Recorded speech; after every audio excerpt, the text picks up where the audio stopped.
hanging out here in Clay, New York at the shop of Danny Sewell, meeting lots of new people here today. A lot of them have heard about before, including Dan Connors.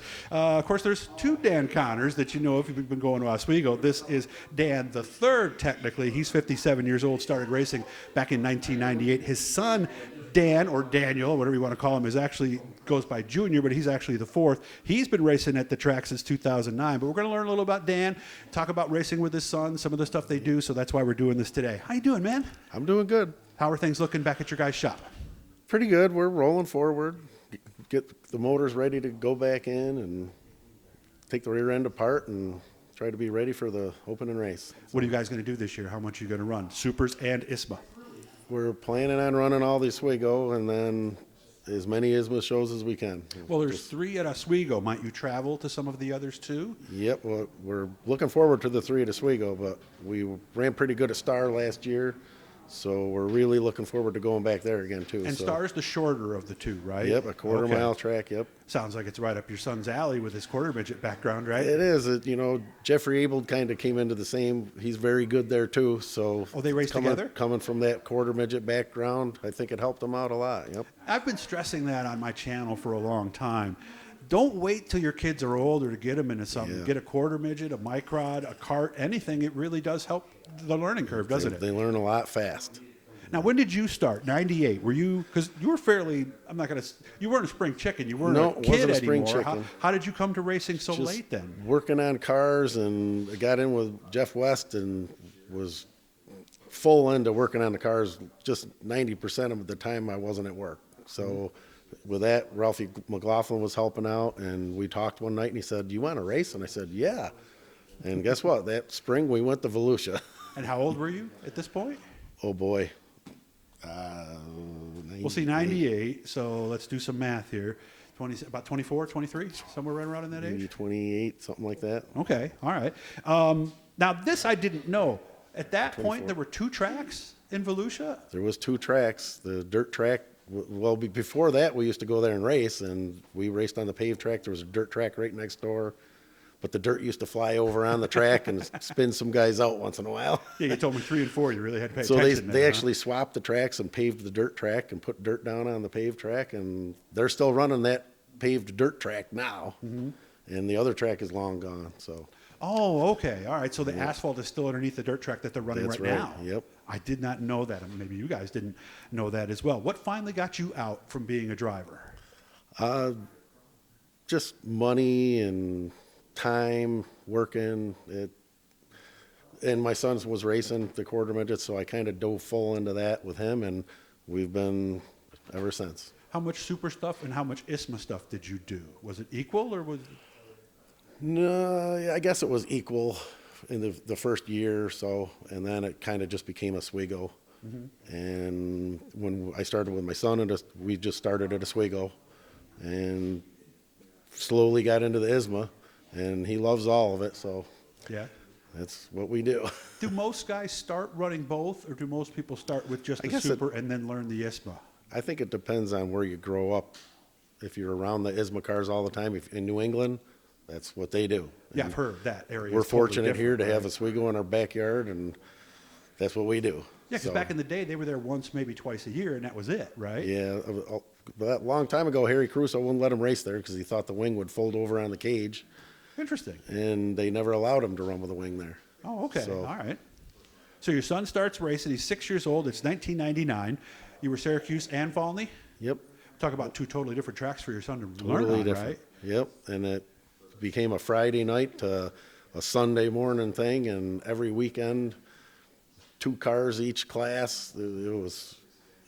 It was a full-time job, basically. Yeah, because you had to get your car ready. You had to get her. Plus, I was working on the supers and getting all them ready all week. So, and then race Saturday at Oswego, go back Sunday for Fulton.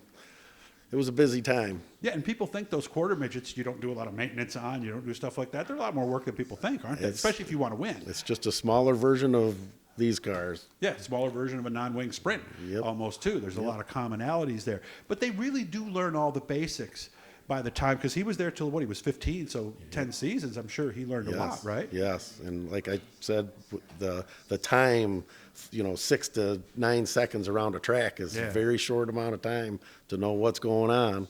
And when you graduate to a bigger car and a bigger track, that time seems to be more for them. They actually, have more time to think about things. Was there a time at some point when you started watching Danny and went, I think or he might be better than me? Oh, that was instantly. Really? It was that fast? Yes. So starting early makes that much of a difference, or did he just have a knack for it? He just had a knack right from the start. Okay. Yep. Well, I've always thought, I have a theory. You tell me what you think of this. I think the kids who grow up watching a dad or maybe an uncle and go to the track every week, they pick up stuff at age 6, 7, 8 that they don't even realize, so that when they do finally get into a big car, the learning curve is a lot faster than somebody else. Am I right? It is, yep. And it's also the friends you meet along the way, and you become part of that family of racing, and it just feels like home. When I raced with my daughter, I saw a change happen that first season in her demeanor, her confidence, that type of stuff. Did you see the same thing happen with Danny?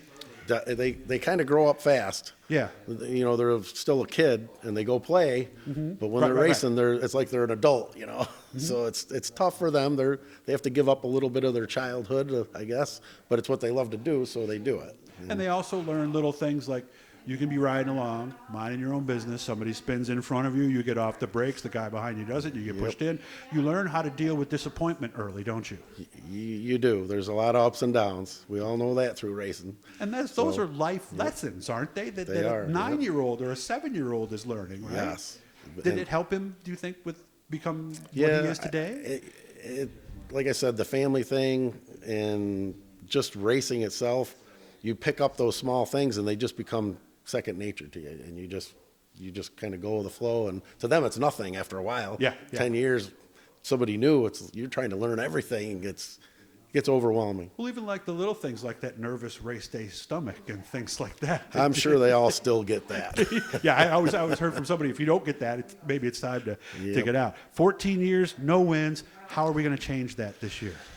Boy, we keep trying. Luck is the big part. We're trying to change our luck. So and that's the toughest thing to change, because you can't change that. So we try to make everything else as perfect as we can, and hope that the luck slides in a little. So we have a newer car. We have a newer car that we bought from Johnny Nicotra.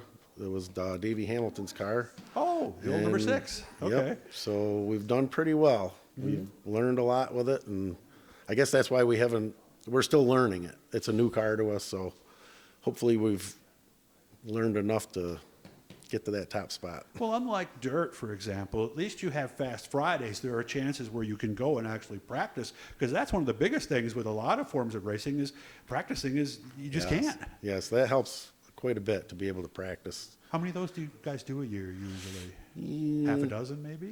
Couple, maybe 3 times. It depends. Okay. How's the relationship on race day between you and your son? Are you the coach? Are you the dad? Or a little bit of both? It used to be I was the coach, but now he's doing most of the coaching. Really? He's learned quite a bit, and I'm actually still learning things from him. So. Well, and again, I think maybe this kind of goes back also to the quarter midget days. One of the first things you got to learn is you're going to see one thing, he's going to feel another. That conversation has to happen early, and he has to give you good feedback, or it's not going to work. Yep. Yeah, I used to watch his hands on the steering wheel, and I'd know whether the car was tight or loose. But now he'll say, well, it might have looked loose to you, but it was actually this. And he'll explain why, and he'll change his line because something's going on with the car. And I'm like, okay, I got you. So expecting a big year? We're hoping. We're all just hoping get that first win out of the way and move on from there. Dan was 6th in the points last year. And, of course, the first race is Memorial Day weekend, right? That's right, yep. All right. Good to meet you finally. I've seen your name in a lot of things before. I look forward to meeting your son. We'll get to him a little bit later on. But I appreciate you coming out and sharing some time with me today. Thank you. I appreciate it. Thank you. Hit the blue E down there, guys. That'll subscribe. Every time we're talking, we're going to be doing a lot of stuff with Oswego guys this year. So, again, good to see you, and I hope everything goes well between now and the first race. Thank you.